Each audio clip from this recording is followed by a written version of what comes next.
The days are longer, the calendar is filling up, and I want to feel as good as this beautiful summer weather. That's why I've been loving Groons. It's one daily pack of gummies that covers my greens, vitamins, and minerals, and even has 6 grams of prebiotic fiber. So I don't need to juggle a complicated wellness routine on top of everything else. They taste amazing. They're easy to toss in my bag on the go. Plus, they're vegan, gluten free, and HSA, FSA eligible for reimbursement. Save up to 52% off with promo code podcast at gruns.co. That's code podcast at gruns.co.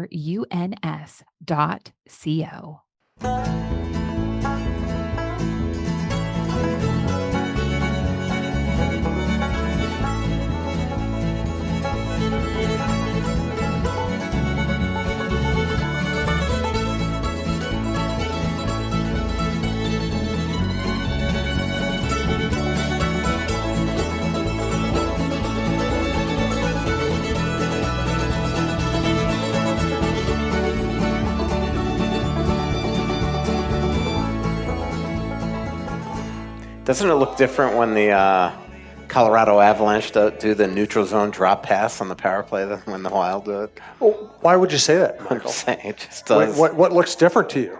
What point are you making? I don't know, speed, threats. Are we on the air? Yes. Oh, okay. Yeah, anytime you welcome to the show, everybody. Anytime you start talking, we start recording. Because usually you're at That'd your be a good best. way to start the show. Absolutely. Yeah, I'll go for it. You know, Michael told me he had an embarrassing story to tell about himself, and I should save it for later in the show. What about the embarrassing story about yourself? Why don't we just get right to it? Get right to it. So the other night, Sunday night, I'm on the phone when I'm leaving my house, and I get to the arena, and I'm walking on that skyway from the River Center, and I'm like, God, my feet just feel so uncomfortable. And I felt like I'm like a little off balance, like one of these. And I look down, and I'm wearing two different shoes. And not only are they two different shoes, they are like there's no way you can't notice, okay? Like the first thing you would just gravitate down, like what the hell? So it's like 4:15 at 6 p.m. So I'm already running late. I'm like, well, I got to go home. So I decide to go home, and I drive home. I drive back. Amazing timing. I get back at like 4:45. I get in the arena, drop my stuff off at the press box. Almost said a different word, but then little kids walking by. We have children. We're very sensitive to the young ones. So now I'm in the press room eating dinner, and I cross my legs, and I look down. Two different shoes. So I went home. Yes. I went home. So I have two. So these loafers that I'm wearing, which are, I bought, the boys at Delwood will like this story because this is where I bought these loafers. I think, what's FJ at a golf shop? FootJoy. Okay, FootJoy. So I bought two FootJoy, bought FootJoy loafers, and I liked them so much, I bought a different style FootJoy loafers. And one has one of the ones that I'm wearing now, and the other ones are kind of look like that without like the pattern on top and has like red on the back. And so I was wearing the right one that I'm wearing now, and then I had the left one that was the other FootJoy. And so I went home to change shoes. Again? And I did no. Oh, okay. And I put on two different shoes again. And I covered the game in two different shoes. And then I was so self-conscious about it, I told everybody. So it just shows your commitment to this show that you go out and embarrass yourself every week at one just point, so we have fodder for the show. Jessie Pierce, who writes for NHL.com, and she writes for The Athletic, too. At one point, I lean over to her during the game, like, hey, you want to know a secret? So my guess is she said, no, please leave me alone. Oh, man. Yeah. He's Michael Russo, your favorite Seinfeld character. I'm Jim Souhan from the Star Tribune. This is the Russo Hockey Show, part of the TalkNorth.com network. Thank you all for coming out to Tin Shed tonight. Great crowd. We do appreciate it. We are going to have a cool announcement from Grey Duck Vodka later on a giveaway. Brian from Tin Shed is going to, you can fill out these little forms up here. He's going to give away some of his Wild tickets at a future show. Our next shows are January 15th and January 21st here at 7 o'clock. Again, Brian will do his giveaway on the 21st. You have to be here to win. And, of course, we have the Grey Duck thing I'll tell you about in a little bit. Check out tinshedmn.com for coupons, happy hour deals, buy one, get one free deals. Check out the menu, or just come here and ask Vicki, and Vicki will tell you because she's very much enjoyed the food here at Tin Shed. We appreciate them handling this for us. I had something else I wanted to get to, and I'm blanking on it. Oh, no, let's just get into the show. Why are there so many coaching changes in the NHL right now? I mean, just the absolute pressure to make the playoffs. I mean, that's how you make money in the NHL. And teams like hockey is so random right now. Like Mikko Rantanen just skates up the ice, has an unbelievable chance, and it just happens to get blocked. It was just an amazing play. Then it comes the other way, and Zibanejad just ties it up. Who, by the way, is starting to look an awful lot like Matt Zuccarello. Are they like doppelgangers or what? And they're best buddies too. But it's just hockey's just so crazy sometimes. Anyway, what was the question? I don't remember. It's something about I mean, it's just the pressure. And then you have teams like the Wild that, this is why the Wild technically don't finish, making money, because they're one of those teams that they are a team that the budget for the Wild, and not every team does this. They budget to win a playoff round every year. That's the budget that Billy Guerin works with, and so when they're either not making the playoffs or not even getting 3 home games in the playoffs, it's an absolute killer for the franchise, and that's why the last couple of years the Wild have lost money. But that's why. I mean, the Nashville Predators were in the Stanley Cup Final 2 years ago. The San Jose Sharks were in the Stanley Cup Finals 3 years ago. Both coaches fired in the last month and a half, month. And it just shows the pressure to make the playoffs. And Nashville's a team. I was telling Bruce today, and he was like, thanks for telling me. But I was telling Bruce today, I'm like, boy, it's like looking in the mirror of the Nashville Predators. Their goaltending right now is struggling. Their special teams suck. And their even strength, they're incredible. And he's like, yeah, thanks. But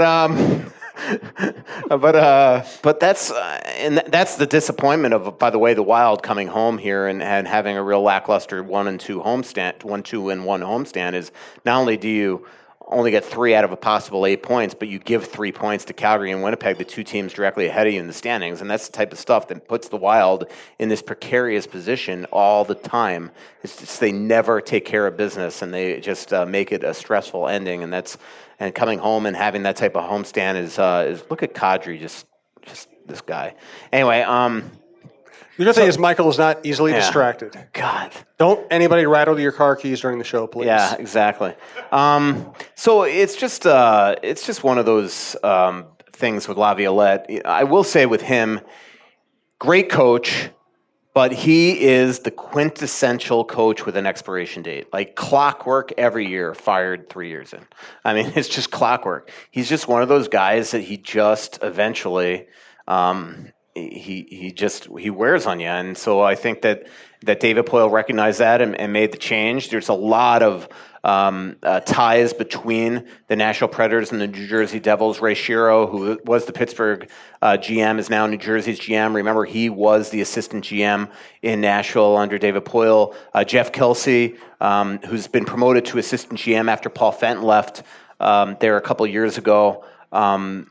Play college hockey with John Hines as well. So it just made a lot of sense. And so last night, everybody every reporter in the league texted Pete DeBoer asking if the job was his, and he wrote back to everybody, nice, no contact, great job though. So once he did that, and John Hines wasn't replying to anybody, you just knew that John Hines was going to be the coach today. And that was the telltale sign. When the press release came out yesterday, Peter Laviolette was fired and no interim coach was named, and you knew that they were playing tonight against the Boston Bruins. You knew that obviously on the ice today at practice was going to be one of the recently fired established coaches, and John Hines is the guy that gets the job.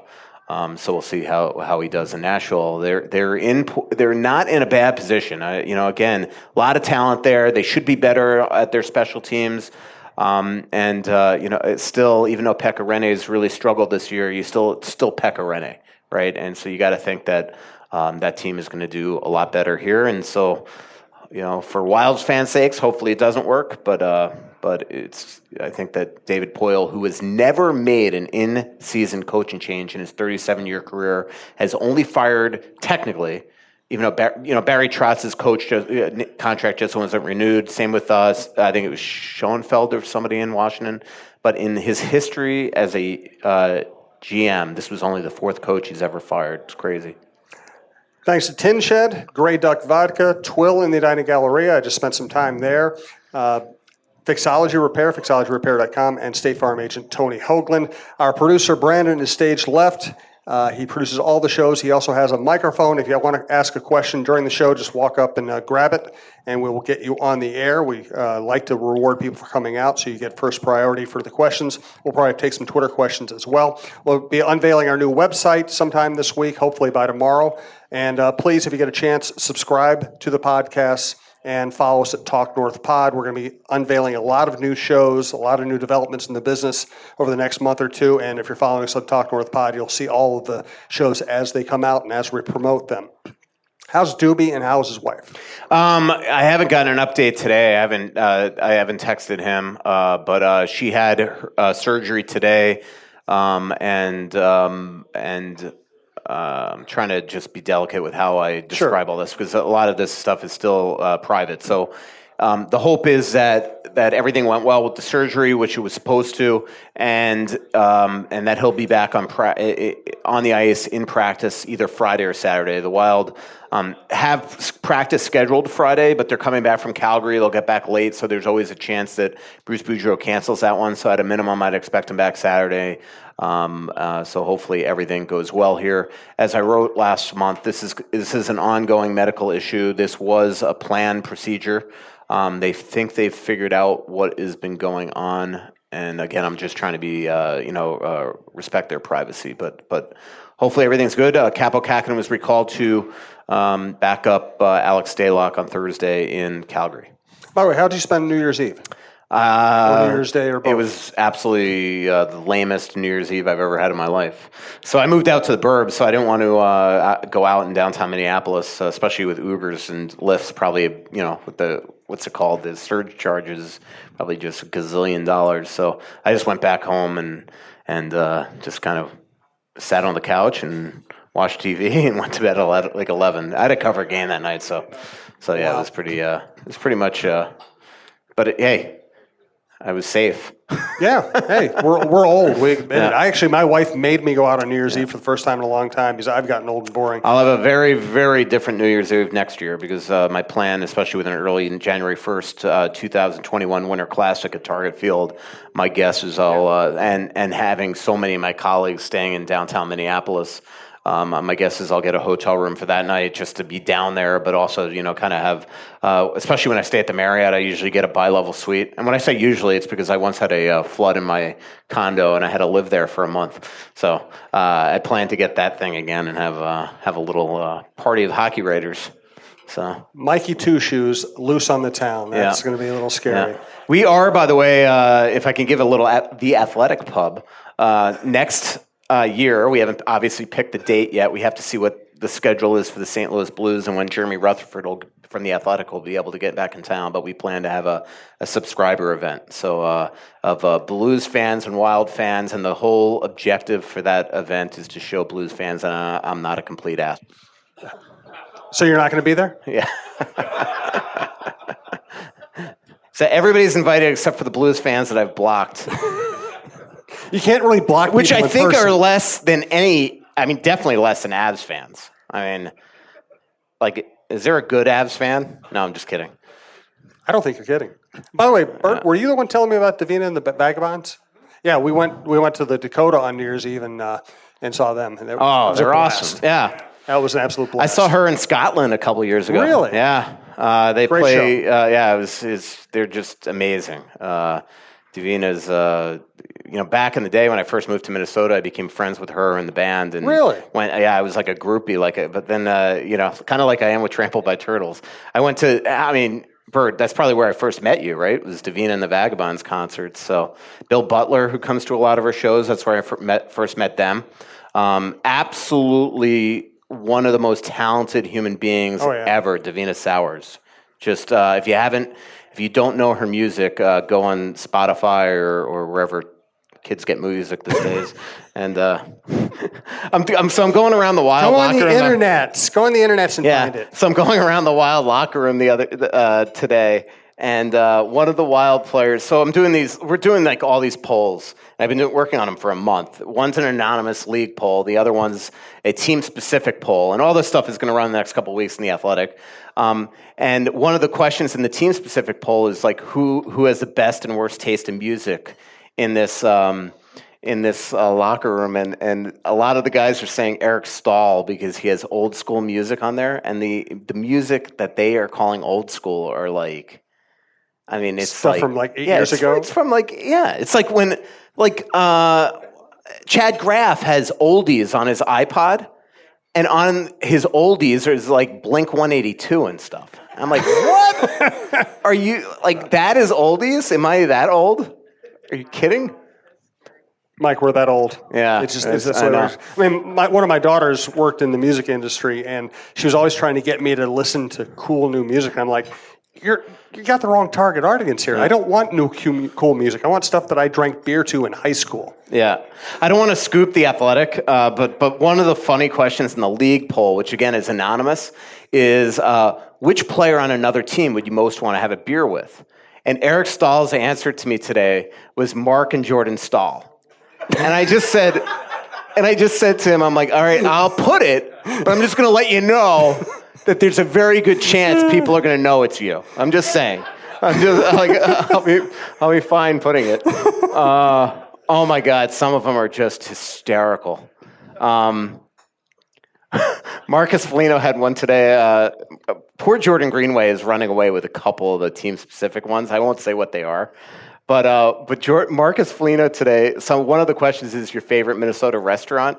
And Foligno chimes in from across the room. He goes, I bet Jordan Greenway said room service. Like stuff like that. I mean, I'm not kidding you. The team-specific poll that's going to come out a day or two after the NHL poll, which I think is January 20th, so 21st or 2nd, I'm telling you, is laugh out loud funny. Like crying funny. Some of the things that these players say about Jordan Greenway in about 4 different categories are absolutely, I mean, honestly, it's just the poor guy. And he's got a great sense of humor about it. Like one of the questions that I don't want to give away what it is, I went over to him. I'm like, I gotta come up to you and get your take on your quote on this because you are winning this category by a landslide. And his response to his teammates is just hysterical. Like it's going to be the lead of the story now. So it's pretty funny. I love doing those polls. Like a lot of our hockey writers hate doing them because it is labor intensive. Because when you do a poll with a player, it's not like a minute, right? Even though it might be 10 questions, these guys actually put a lot of time into it. And so, like today, I'm doing Eric Stahl, and I'm like, and I had to do both polls with him, and I'm like, all right, I guess I'm talking to no other players today because he like actually putting thoughts. Took him like 5 minutes to like debate with me who should be the most underrated player in the league. But the reason why I like it is because it forces you as a hockey writer who sometimes leans on the greatest quotes on the team. So like every day you realize, all right, I've talked to Marcus Foligno 50 days in a row, but I haven't talked to Jonas Berdin in 2 months. It forces you to go over and shoot the breeze with them. And so it's just a healthy thing as a beat writer to do. So I just love doing these polls. And so I think a lot of my colleagues at The Athletic are just tired of me because I'm always the one that's like, this is the greatest thing in the world. And they're like, ah. So when I covered the Twins, there were times I would go up to like Kadire or Torrey Hunter, and I'd tell them, you know what? I'm giving you 2 days off. Yeah. I'm not going to talk to you for 2 days because it's so easy to talk to you every day. Yeah.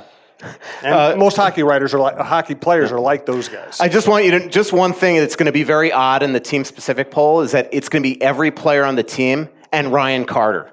Because Ryan was so funny on some of these ones. Like his one of the questions is, who's the worst road roommate? And Stahl picked somebody today that I won't say who. And Ryan Carter's like, see, if I was doing this, I'd say Ryan Suter, because if you were roommates with him, you'd have to do what he wants to do. So like, right when he said that, I'm like, all right, I'm asking you all these questions. We're doing it. You're involved in this poll. Are you saying that Craig Leopold is a frequent roommate of Ryan Suter's? Oh, yeah. Now I'm upset that I broke it up. That's brutal. Brandon. Nope, Brandon's keeping that one in. Keep it in, Brandon. All right, while Michael groans, this is why Leopold loves me and hates you. Yeah. He used to love me, but then he got to know me. Like a lot of people. Yeah, exactly. If I had $1 for every player that after you come and cover a game comes up to me and goes, "What the hell is Souhan?" I'm like, "Hey, I don't work with them anymore. I just do a podcast with them. No big deal." There was one player last year that, woo, boy.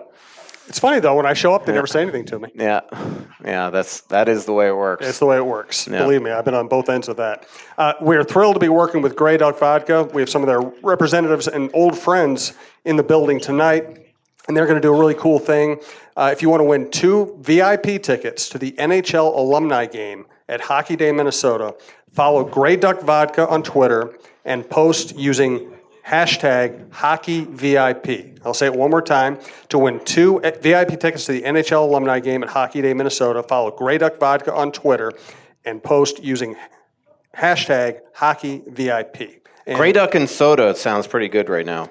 Yes, absolutely. And just so you know who's in that NHL alumni game, Team Minneapolis White is Greener in net, Ben Clymer, Mike Madano, Eric Rasmussen, Gordy Roberts, Darby Hendrickson, Joe Diedzik, Stefan Veilleux, Dave Christian, Sean Chambers, former University of Alaska Fairbanks star, Reed Larson, played for Rick Schaefer. His sons will like that I said that. Jordan Leopold, Rob Stauber, and Wes Walls, coached by Tom Chorsky, who I think won a cup and was Minnesota hockey once, Mr. Minnesota Hockey. Team Minnesota Green, Connor Beaupre. I think he's the son of somebody famous. Not that Connor's not famous, sorry. Keith Ballard, Paul Martin, Chris Porter, Eric Westrom, Chris McAlpine, Aaron Broughton, Matty Hendricks, Ryan Carter, Dave Snowgerud, Mark Parrish, Sean Podine, Brian Bonin, coached by Paul Broughton and Brad Maxwell. So that's going to be a lot of fun. Wow. 7:30 p.m. the day before Hockey Day in Minnesota on January 17th, I believe. Cool. Down at Parade Ice Garden outdoors. So thanks for Grey Duck for doing that. And here's more on Grey Duck Vodka. When we asked you to get the duck out, wow, did you respond? Grey Duck Vodka is now in over 1,500 locations and expanding every day. This is Chad Greenway, and I just want to say thank you for making Grey Duck Minnesota's vodka. With the wonderful ingredients from Minnesota farmers, Grey Duck is gluten-free and has won 3 gold medals for taste. For all upcoming events and a list of locations carrying Grey Duck, head to greyduckspirits.com. Please drink responsibly. Grey Duck Spirits, LLC, Lakeville, Minnesota. Get the duck out. So is it weird at all that the Wild start the season the way they started? They have a new general manager. It's felt like Bruce is a lame duck, and he's surviving. Yeah, he's a survivor, man. Again, I'm selfish, but hopefully he survives past this season. It's funny. I just talked to Billy Guerin for, probably 45 minutes, an hour. He's down in Florida at their mid-season scouting meetings, which coincidentally, which last year happened about a week and a half, 2 weeks from now, and that's when the beginning of the Paul Fenton trades began. But I was just talking to Billy about a ton of stuff because I'm doing this mailbag, a 2-part mailbag, because I get so many questions, and I hate doing that stuff blind. People ask all these questions, and I would like to have some education when I write these answers. So I was just throwing a bunch of your questions at him. But the one thing I didn't get into with him is Bruce. Because there's really nothing he could say. It's going to all depend on how this season finishes, who potentially is out there, things like that. So I still think it's a toss-up on whether or not he's back or not. A lot of it, again, will depend on how they finish. But Bruce has done a fabulous coaching job this season. And what the real shame is that, who knows, everybody deals with injuries, right? I mean, Colorado's been dealing with some significant injuries all year long, and yet here they are second in the Central Division. But the reality is that this team was rolling along in early December, and who knows where they'd be right now if they didn't suffer these injuries. But when Koivu and Spurgeon got hurt, all of a sudden a team that had points in 11 straight games starting the next game against Tampa Bay, they've been a 500 team ever since. And Billy was very, very honest today that 500 is not good enough. It's not elite. And so this team has to do better. The expectations are greater. And he, really wants to see a lot here the second half. He's in still evaluation mode. But then Eriksson Ek gets hurt, and then, a couple other injuries. And the one that's interesting that really has been talked about here the last little bit is Jason Zucker's injury. And the reason why I bring that up is I think a lot of people have this belief in town that Zucker should be or will be the guy that's traded at some point by the end of the season or this summer to create that spot for Kirill Kaprizov. Money made, the fact he's been in trade rumors before, the fact that he could probably earn you a bunch of assets in return. But suddenly, look at this team and what it's become without Jason. I mean, they are middling.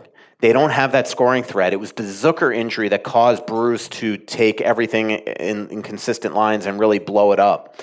And so I'm not saying that he shouldn't be traded or won't be traded, but I will say we are seeing what this team looks like without him right now. And as frustrating as some fans might have with him on his sometimes lack of finish on breakaways or whatever, the reality is that he's got a speed that is second to only Fiala on the team, and he's still a former 30-goal scorer.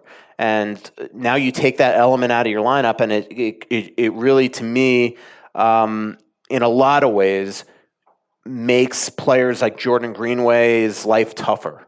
It makes some of the other left wingers' lives tougher.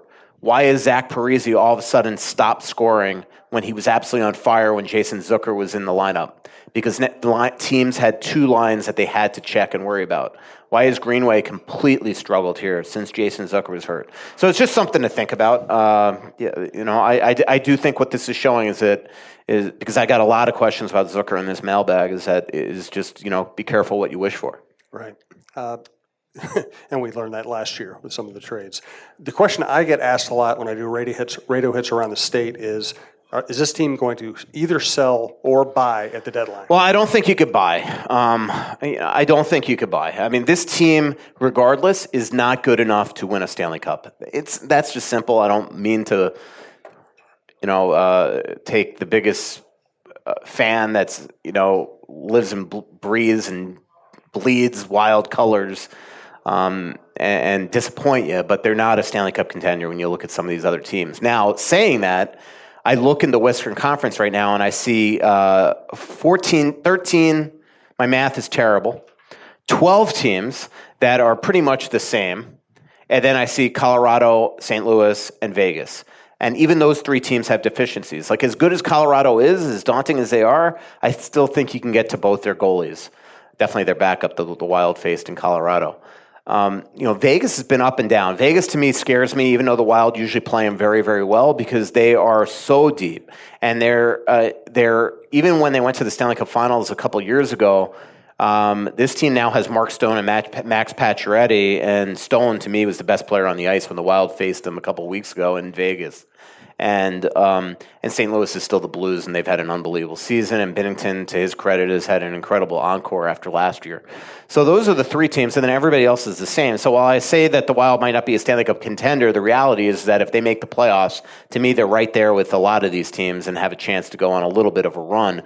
But to me, if you're still a Minnesota Wild GM that looks at a roster that doesn't have a lot of tradable people on it, that one or two of the rentals are not going to turn you into a cup contender, and the cost of getting those rentals are going to be picks and prospects for a team that is still trying to build its stock as much. I just think that you don't buy. So then the question is, do you sell? Well, if they're right there, you're probably not pulling the plug on the season. But also selling usually means that you have a lot of guys on expiring contracts. And the only guy that's really on an expiring contract on this team is Koivu. And I just still don't buy that he's ever going to waive his no-move clause to go to another team for 2 months or a month and a half even. So I don't see a way, even a means to sell. So the question is, do you make what everybody's favorite term is hockey trades? And that's always a possibility, but I think it's still more than likely that it's a quiet deadline, that you might see a couple tinkering little moves and things like that. Maybe a couple of the guys in the minors that aren't, don't have roles that you try to move. Maybe you give Sealer a chance somewhere else. If you can somehow make a huge trade to get a bona fide center, then maybe you do it, but I think it's more likely that right now it's packed. I will say that talking to Guerin today, he said nothing is imminent. While he's had more calls lately and met with a couple GMs over at the World Junior Championships and is having scouting meetings right now, he said that he's still waiting to see how this team performs here in the next 6 weeks, and then they'll see what they're doing. But right now, that's a long answer to your question. I'm going to tell you about Twill for a second. Feel free to come up and grab the mic if you'd like to ask a question. I'd ask Vicki to come up with her list of questions, but she's healing, and we don't want to put any stress on you. Okay, well then get up here and ask a damn question, will you? If she was able to walk before, I think she's able to walk That's now. a very good point. Instead of running the usual Twill ad, I just want to tell you I stopped by Twill in the Edina Galleria today. I've been traveling so much, I wanted to get a couple shirts that are just kind of, they don't wrinkle, that have a pocket for your phone or your boarding pass, just because that's all I'm doing right now is flying. Michael knows all about that. I walked up to Becky, I said, I want to buy a couple shirts and a belt. I'm looking for this and this. 5 minutes later, I was walking out with exactly what I wanted. I got what I wanted there faster than Russo gets Starbucks when he goes to Starbucks. Scott Dayton's been supporting the network and this show for a long time.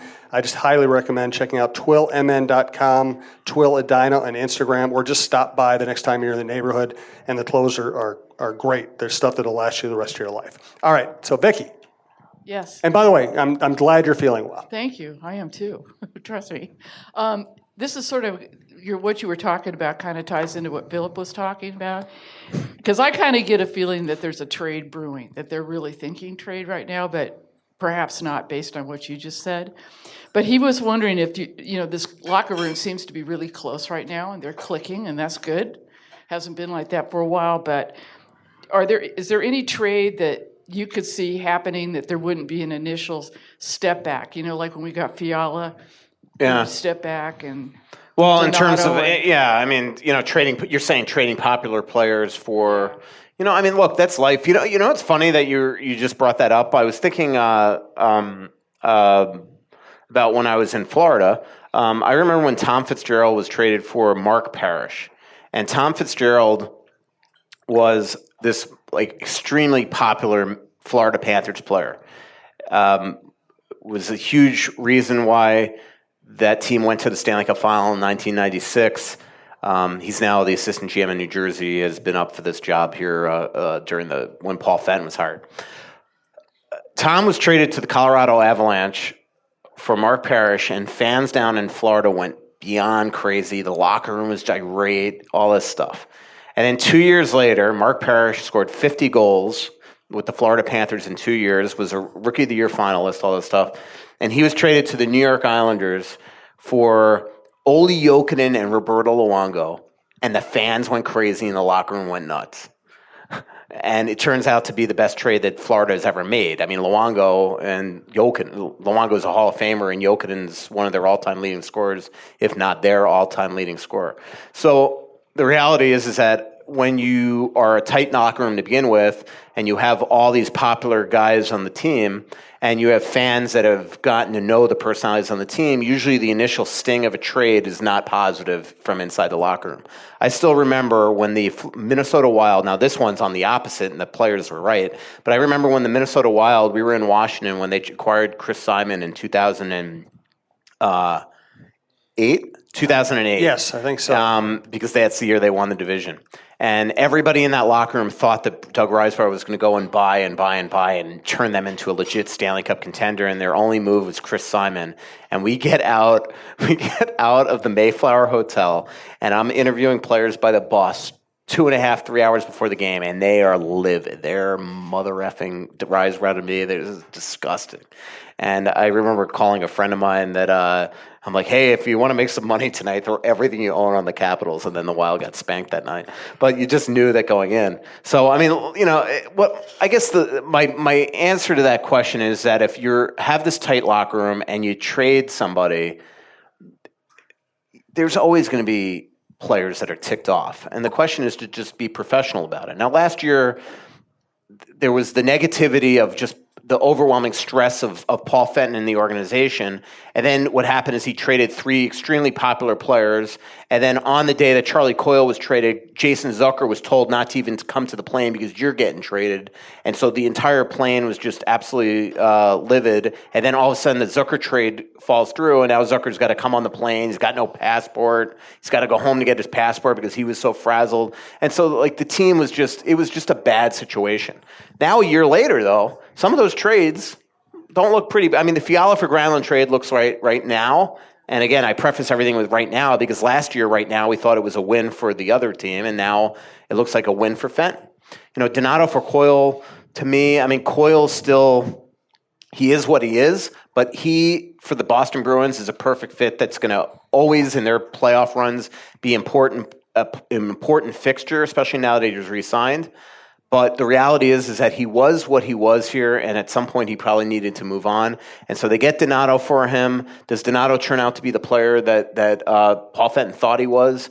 We'll see. I mean, there's still there's a lot to like about him on the ice. There's a ton to like about him off the ice. He's an upstanding guy who, by the way, is winning a ton of my categories in the team-specific poll. That is very funny. But on the ice, there's still a lot of warts that just make me wonder if what his long-term future is here in the Wild. And we kind of saw it the other night. I mean, Giordano, looking at that replay, he had a lot to complain about on that penalty. I mean, he just overpowered Donato behind the net, and it turns out to be a tripping minor. So, but we'll see.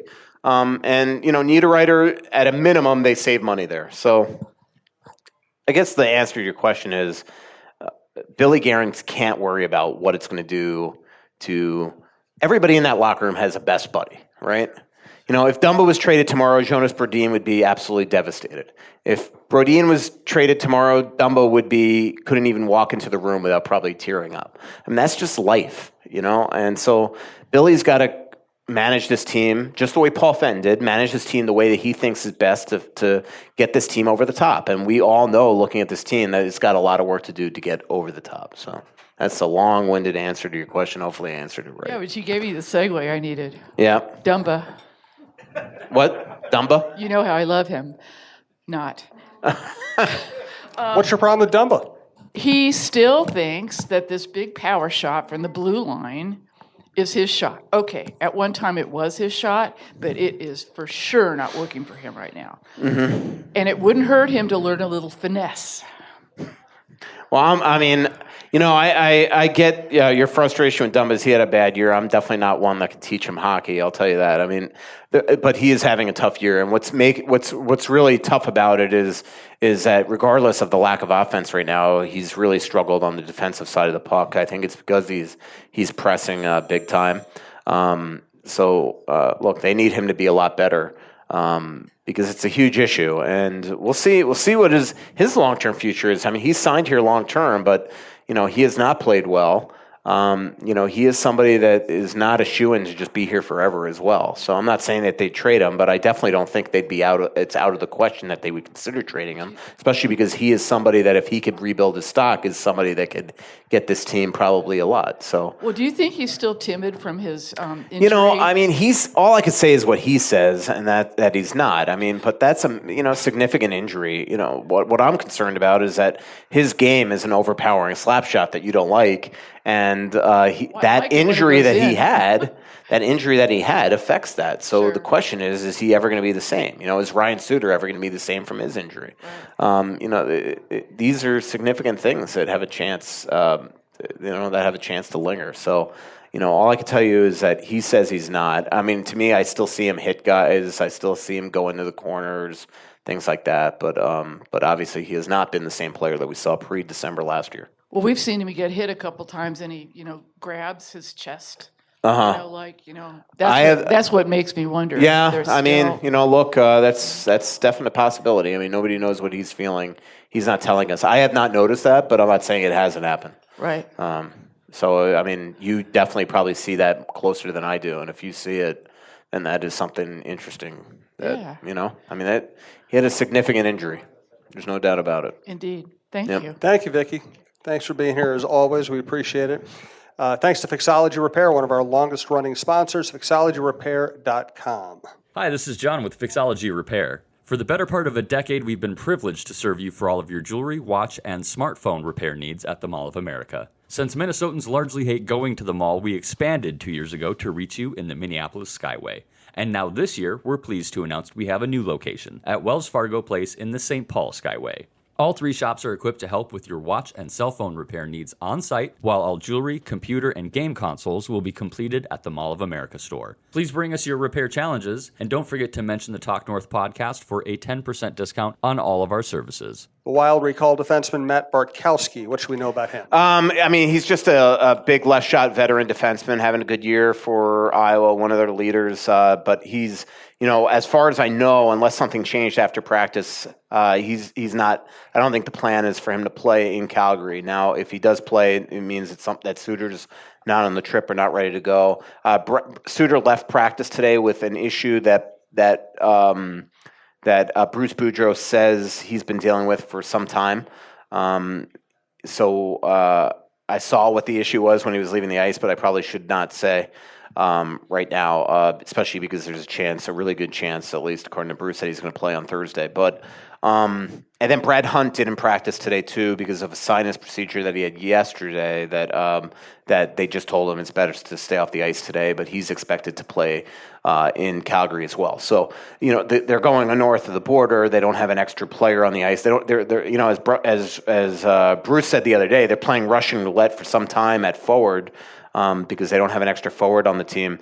But without an extra D, if you have an issue where Suter or Hunt can't play in Calgary, now you have no way to get somebody up, and then you're going up in a very, very important game with 5D. Do you know who the Wild's Winter Classic opponent will be, or do you have a good guess? I think it's St. Louis, and it would make sense that they didn't announce it the other day because the league likes to also have multiple types of announcements to get people excited. Remember, St. Louis is hosting the All-Star Game in a couple weeks, so it would make sense that maybe in front of your fans you announce that.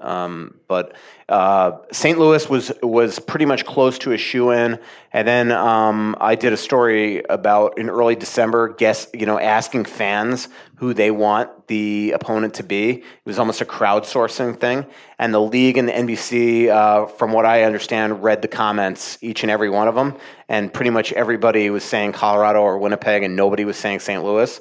So we'll see if that sways them. I don't think it's going to be Winnipeg. I think that that would be a tough sell for NBC to sell it. So it would only be Colorado or St. Louis then. And remember, Colorado has a stadium series coming up at Air Force. I think the league is not happy, the way it's sold. They are really struggling to sell that game. And to have them play in 2 outdoor games in 2 seasons is probably unlikely. So I think it would take a lot for it not to be the Blues.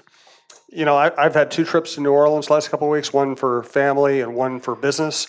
And I was thinking that as much as you travel, that might be one city you haven't gone to. Yeah, I've never been there. You've never been to New Orleans? Yeah, I've never been to New Orleans. Man, yeah. I mean, if you like the Vina and the Vagabonds, you should go to New Orleans. Yeah. You walk down the street, you hear that kind of music. Yeah. On the shore. I walked, I was walking with my wife near Bourbon Street one night, and we hear this great voice walk up. A guy sitting there with just a plastic bucket getting tips. Mm-hmm. One of the best voices I've ever heard. It's an amazing city. Yeah. No, I agree. It's unreal that I haven't been there, and I love live music. I love in Nashville. And I'm not even a huge country western fan at all. Like I don't listen to it on the radio or anything like that. But there's nothing like going into a honky tonk bar in Nashville and listening to live country. It's so awesome. And so it's just I'm trying to think who it'll come to me, but last season, the day before the Wild played the Rangers, LaPanta was down at a jazz bar somewhere in Manhattan. I met him, and we wound up seeing just a famous jazz musician that plays the sax. Who would that be? Marsalis? No. White. Old. From he lives in South Florida or in Florida. Not Kenny G. No, it's not like is it David Sanborn? David Sanborn? Yeah, so wow. he and and does he still have the big hair? But he's gotten super old. But it was phenomenal. And I needed it. I had a lot of vodka sodas that night. I'll tell you that. That was the night of the Charlie Coyle trade when it was the beginning of the end between Paul and myself. Holy crap. I just thought it was nice you let Fenton stay in town for a little while before you got rid of him. I needed Grey Duck that night. I needed a couple liters of it. I wonder if we can get some Grey Duck to-go packs. Just kind of get it past TSA, carry them on. Yeah. Let's thank our one of our biggest sponsors, Tony Hoagland, Hoaglund. Tony Hoagland, your State Farm agent. He actually handles my insurance and Michael Russo's insurance. Every team knows that the two-point play can be a winning move. That's why State Farm agent Tony Hoagland and his team are here to help you go for two by combining your home and auto insurance. It's a great call that saves you time and money. So go for the win and score savings by combining your home and auto. It's just another way we're here to help life go right. Call State Farm agent Tony Hoagland at 763-421-4900 or online at champlaininsurance.com. Anything else you want to get to before I go to Twitter questions? No. You know what I was disappointed with the David Sanborn concert is there was a song that I listened to. I should look it up on Spotify on my way home. There was a song that they used to play a lot when I was a kid. Unbelievable tune, and I was just looking for it. I'm like, I hope he plays it, and he never did. So one trip to New York, I think it was for a Twins series against the Yankees. Myself, Jerry Holt, Carlos Gonzalez, Brian Peterson, photographers from the Star Tribune, great photographers. We all went out. We went to the Iridium. It's not very far from Times Square. It's just a cool little jazz joint. Saw one of Les Paul's last performances. Really? Yeah, it was fantastic. Wow. And he couldn't play like he played when he was young, so he just kind of noodled around. I had a cool night. God, what is the actor's name? So about 6, 7, 8 years ago, I was staying at the Marriott Marquis, and I went over to this little jazz bar, or little tiny bar right by Times Square. And I'm in there, and I'm talking to this woman, and all of a sudden this guy sits next to this woman, and I look at him, and I'm like, this guy is a super famous character actor named Michael somebody. He's the guy, he plays the same thing in everything. He was in Overboard with Kurt Russell. He was the Midas guy in Curb Your Enthusiasm. He was always in things like everything from, like a Veep to a, God, what was his name? Mike. Yeah. I know this is really good podcasting here. Us looking stuff up on the AMCO. internet. That's it. AMCO. It's Mike Michael Haggerty. Yeah, Mike Haggerty. Okay. You look him up, and everybody will recognize his face. I mean, he's been in everything. And I had one of the greatest nights I've ever had on the road, just hanging out with him, and the woman was his wife. And he was doing a Broadway show, and it was after the show, and they were getting a drink. And I sat and talked to him for an hour and a half. I mean, it was just one of those cool, just in the middle of Manhattan. There was another Michael that's also famous that was in Fargo that was doing a stage thing down at the Guthrie that one night I talked to him forever at the Old Times. Remember that? How do you run into all these people? The Fargo the movie, not Fargo the TV show. It might not even be Michael, sorry. We'll look this up. After the show. Brandon's going to have to do so much tightening on this. We'll look. This is going to be a 15 Just minute. whatever you do, don't leave your freaking computer in your car tonight. By the time Brandon edits the show, it's going to be like 8 minutes long. Look up Fargo. You do. No, He's going to edit it. I'm going to do that after No, the show. I want everybody to know now. Oh, good. There we Lord. go. He's not one of the main actors if his name is Michael. So It's not Michael. John Carroll. Lynch. You already know him? Look him up. Yeah, just So go ahead. one night- the so the show's Times- pretty much over at this point. Go ahead and look him up. The Times. Are we on the air? On the Times. Remember the recording Times? this, Do you remember are the Times in downtown Minneapolis? That's where I first met Davina and the Vagabonds. So one night he was there. He was doing some big show at the Guthrie, and I look at him like I know that guy, and I wound up talking to him for an hour and a half. So it's pretty cool. You're kind of a professional stalker. Yeah, that's true. Hey, Brady Shea just scored. Don't shake your car keys. All right, we're going to go to Twitter questions to get back on hockey for at least a little bit here. Johnson from Wisconsin, what's it going to take for Bruce to get extended? What type of coach does he see GMBG going for, a recycled veteran or young up-and-comer? I don't know. It's a great question. I know a lot of people are going to want to know. I think it is a game changer if all of a sudden guys like Laviolette and DeBoer are out there. DeBoer is a fabulous coach, and same with Laviolette. I mean, guys won a cup and all that. So that's a game changer. I think it'd be pretty important to have an established coach here, and not somebody that's going to have growing pains with the team. So we'll see. The one thing with Billy is that we're going to have to figure out who he's tight with. That won't be an easy task because I see this guy every single day in press boxes, and everybody's tight with him. I mean, it's unbelievable the amount of people that he knows and is friends with, and the people that respect him. So it's not going to be easy figuring out exactly who he has relationships and things like that.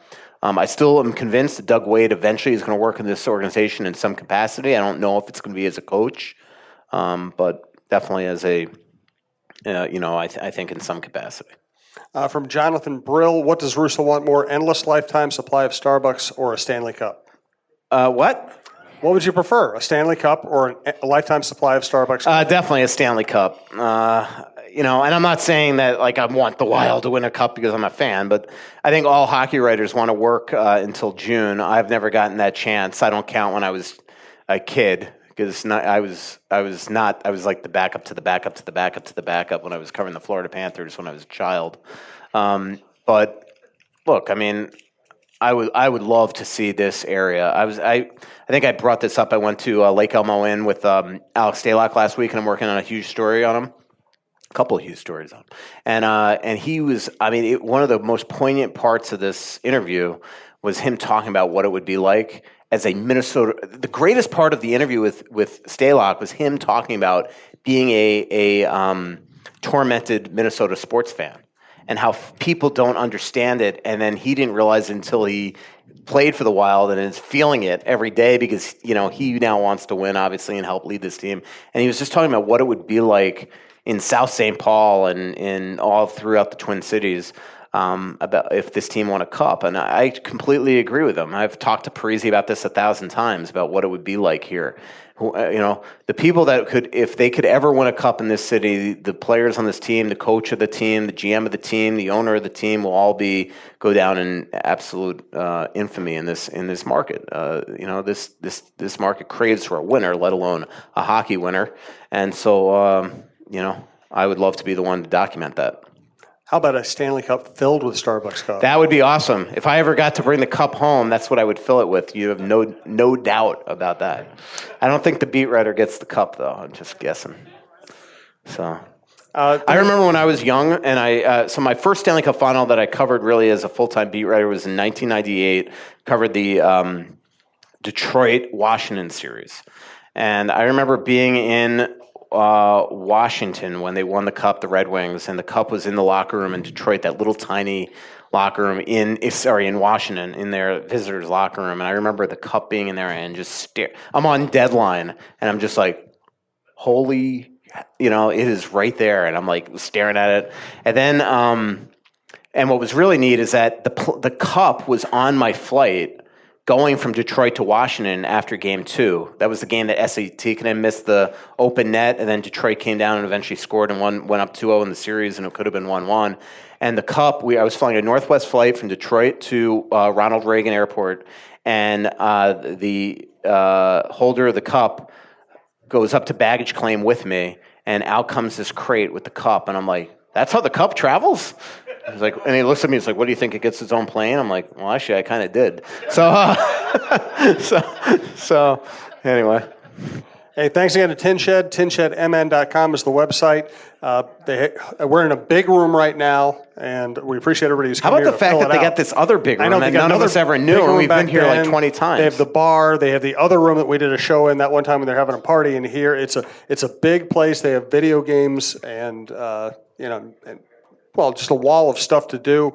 They have all kinds of specials. They host birthday parties. They have sports teams they favor, including the Buffalo Bills. They company holiday parties. They have a lot of new menu items, jumbo pretzel, house-made pot pie, 2 new burgers, and more. But if you go to Tin Shed MN, you can find out all this. And they also are now offering take and bake pizza for fundraising. It's great for sports teams and other organizations, and they can do a 50-50 revenue split with you on the fundraising. You can also go online and order, tinshedmn.com, online ordering.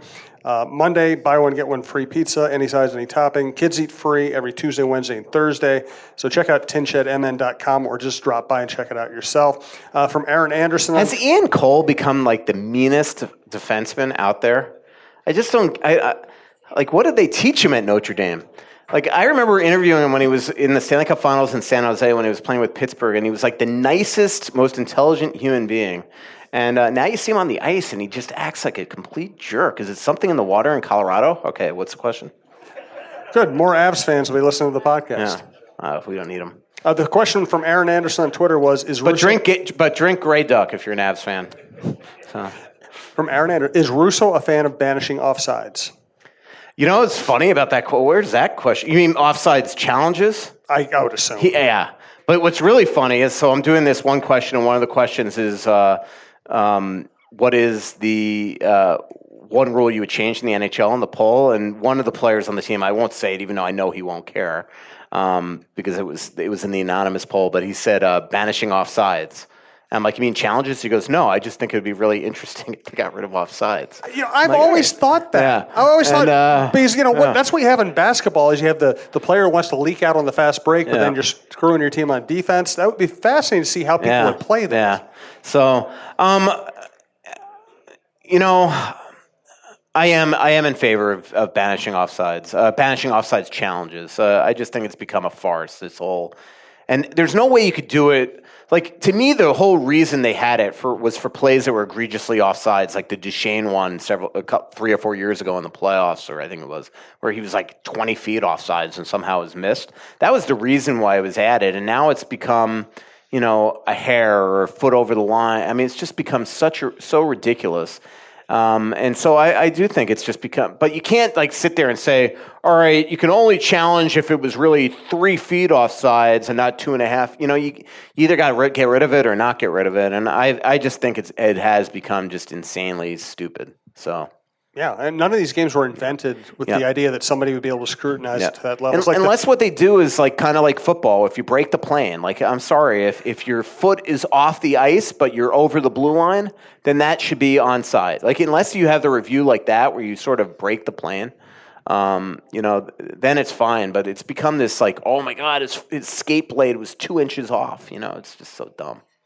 And this is coming from somebody that's still, remember in game, and to me, it was Mike Yo's greatest coaching moment with the Minnesota Wild in Game 5 of the 2014 series when the Wild went down 3-2, and replays showed that Stasny was offsides, and Mike Yo, instead of moaning in the post-game press conference, said they needed to just come home and win Game 6, then go and win Game 7.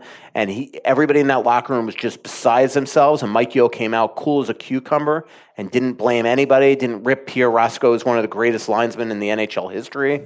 He just went out there, and I think it set the tone for going home, because then they went and had that huge victory in Game 6 and then went and won Game 7. Great point. I remember that night in the locker room. I think that's what we end up writing a lot about that night. Yep. Reminder about tickets. Tin Shed, Brian from Tin Shed gives away his Wild tickets if you register up here, and if you're here and your name is drawn on the 21st when we're doing the show here. We're also going to be here on the 15th.